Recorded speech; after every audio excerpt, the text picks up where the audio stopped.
From Montana's news leader, this is the MTN 9 o'clock news. Good evening and thanks for joining us for the MTN 9 o'clock news here on the CW. I'm Russ RIesinger. 2 more deaths across Montana today as confirmed coronavirus numbers climb and county health systems start to struggle. Today, another death at Canyon Creek Memory Care here in Billings. This is the 3rd resident this week, the 9th overall at the care facility. A man in his 70s passed away at the facility this morning. 91 residents and staff at Canyon Creek have tested positive for COVID-19.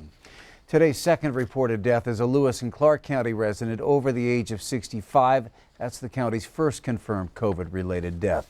This brings the state total of deaths to 36 tonight. Active cases across Montana are holding steady at more than 1,440 of those active cases are here in Yellowstone County. And Yellowstone County Health Officer John Felton saying the coronavirus is a big deal, no matter what some people may think. We had 14 deaths in Yellowstone County, and the number of people testing positive is growing by the day. 256 of them coming in just in the last week alone. Right now, all roads lead to Yellowstone County. Yellowstone County is the epicenter of the pandemic in Montana. The Montana Department of Public Health and Human Services has linked cases in Yellowstone County to 13 other counties and 2 Indian reservations.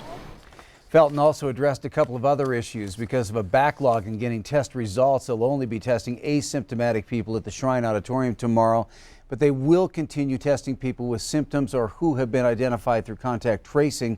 He also said the increased cases are putting a stress on public health workers and that many people are refusing to cooperate with the contact tracing. If each of our current 440 active cases has just 5 close contacts, and I can assure you that is on the low end, that means there are at least 2,200 people that either should be isolated if they're ill or in quarantine for 14 days. This means they're out of the workforce and unable to participate in their preferred summer activities. It is the action that each one of us as individuals take that will ultimately save our community from more sick people, more grieving families, more lost jobs, and more closed businesses. Felton says we would see the positive impact of people wearing masks in just a couple of weeks if everyone adhered to the directive. The city of Billings today backing up the governor's directive. In a news release, the Planning and Services Department says it will enforce that all employees and customers wear masks, social distance, and maintain minimized capacity. Most meetings will be scheduled by phone or video conference. For physical enforcement of the governor's directive, we look to law enforcement. In Yellowstone County, the handling of these cases will be the same as during Phase 1. Billings Police Chief Rich St. John says officers may document cases but will not be writing citations or summons. Police take their directive from the county health officer and county attorney. Sheriff Mike Linder feels the same. Officers' time will be spent on going after criminal activity. And both law enforcement leaders say the main response will be education, but businesses have the right to ask someone to wear a mask, and that could change law enforcement response if someone doesn't cooperate. That takes it out of the mandated mask situation and puts it into a trespass. So we will deal with that. We will ask people to either mask up or give them the opportunity to leave, one or the other, but the potential for arrest for trespassing in those situations is there. So again, the whole thing can be totally avoided if everybody is, just very, very good about putting masks on when they're going inside anywhere that's open to the public. Chief St. John says people have been cooperative during the COVID-19 shutdown, and officers have not had to write citations for not complying with health orders. Well, the governor's order is in place for all counties with 4 or more active cases. One of those counties right on the edge, Broadwater County, has 5 cases, and not everyone is in agreement with the state mask mandate. MTN's Jonathan Ambarian reports. Shortly after Governor Bullock announced a statewide mask mandate that would apply to Broadwater County, Townsend Hardware announced on Facebook that they would be complying with the directive and requiring customers to wear masks. Owner J.B. Howick says the posts got an immediate reaction. Generally speaking, quite negative. A great number of people are upset that they feel like they're being forced to wear masks. Howick says before the mandate took effect, he saw a mix of customers wearing masks and choosing not to. Since then, he says he's had to remind some customers to put one on, but most have been willing to do so. While Howick is following the order, he says he's still skeptical that a mask mandate is needed in Broadwater County. I do not doubt the danger and potential harm the virus can cause, but we have only 5 active cases in a county of 6,000 people. That doesn't particularly seem like a threat.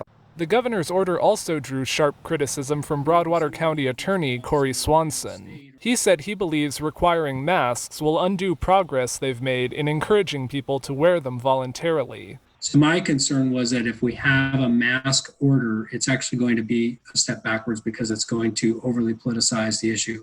Swanson said sheriffs and county attorneys told the governor last week that they're already overextended and it would be difficult for them to enforce a mask order. He said he's also concerned people going from county to county may not have a clear idea of where it does and does not apply. Though he's critical of the order, Swanson said he's still hopeful people in Broadwater County will be willing to wear masks. If we're going to have people that are just saying, well, I'm not going to do it, you can't make me, my request to them is going to be, do it not because we tell you, do it please because we ask you. Do it because we think it's the prudent thing to do right now. In Townsend, Jonathan Ambarian, MTN News. The governor's office tells MTN that Governor Bullock did take law enforcement concerns into account when drafting the mask order and that enforcement should be focused on educating the public except in cases of egregious repeat violations that put the public at risk. Well, tonight, a major shakeup in President Trump's campaign as his leadership over the coronavirus pandemic is under fire. 2 new polls show him trailing Joe Biden by double digits. And for the first time in over a month, the president spoke to the man considered America's leading expert on infectious disease. CBS's Paula Reed reports from the White House.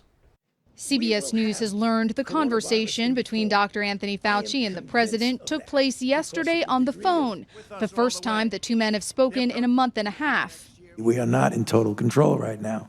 Fauci has at times been critical of the administration's response to the virus, and today Maryland's Republican Governor Larry Hogan blasted the president in the Washington Post, saying the White House has bungled the effort. We've done a great job. Despite boasting to the contrary, the perception that the virus is raging has cost the president. 2 polls out yesterday show Joe Biden leading by double digits. Biden's momentum prompted Mr. Trump to oust campaign manager Brad Parscale, who he blamed for the poorly attended rally in Tulsa last month. It's all about him and getting him reelected for 2020. Parscale was criticized by some colleagues for profiting off the campaign. He owned multiple homes and a 32-foot boat. His company was paid more than $35 million in the last 3 years and paid the president's daughter-in-law, Laura Trump, and Donald Trump Jr.'s girlfriend, Kimberly Guilfoyle, approximately $15,000 a month. The president's new campaign chief will be Bill Stepien, the former White House political director. He'll have his work cut out for him as the president is known to dismiss any negative polling and resist any change in campaign strategy. Paula Reed, CBS News, the White House. Well, Democratic Governor Steve Bullock has shown himself to be an impressive fundraiser in his challenge of Republican U.S. Senator Steve Daines. But Daines is no slouch either when it comes to raising campaign cash. And in Montana's U.S. House race, Democrat Kathleen Williams continues to hold the fundraising lead over Republican Matt Rosendale. Daines reported this week that he raised $5 million in the past 3 months. That pushes his overall re-election campaign total to almost $13 million, and he had $7.1 million left to spend as of July 1st. Bullock raised $7.7 million during the same period and had $7.4 million left on July 1. In the House race, Williams has raised $2.4 million so far, had about $1.6 million in the bank. Republican Rosendale's campaign has racked up $1.9 million in fundraising so far and had $1.2 million left to spend on July 1st. Recent polling shows both those races are expected to be close. Well, a Butte woman and a Laurel man are both in the Yellowstone County Detention Center after investigators say they spent around $8,000 in fake checks at Costco's across Montana, including the one here in Billings. Court documents show that Bozeman City police were led to Crystal Smith and Aaron Foote as they were shopping in the Bozeman Costco on Wednesday afternoon. According to those documents, police learned that the two had written fraudulent checks for the $120 Costco memberships. Investigators say the pair had used more fake blank checks at the same Costco throughout the week and at other Costcos across the state. Both have histories of using dangerous drugs, writing bad checks, and failing to make it to court, with Foote having crimes in Utah and an outstanding warrant in Wisconsin.